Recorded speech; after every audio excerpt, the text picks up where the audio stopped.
I get questions about these two parts of the home buying process all the time: the home inspection and the home appraisal.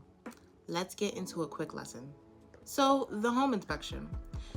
Basically, when you go under contract, you're going to have an inspector come in to tell you what the house's true condition is. They're going to look into things like the HVAC and the roofing and everything in between. That will help you know what the property's actual condition is and if there are any repairs that you can try to negotiate with the seller. The home appraisal will help you and your lender know how much the house is actually worth, the house that you're trying to purchase.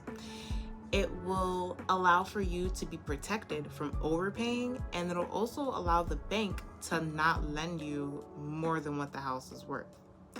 If there is a gap between how much the contracted price is and how much the appraisal price is, we'll work together to navigate how we can kind of close that gap.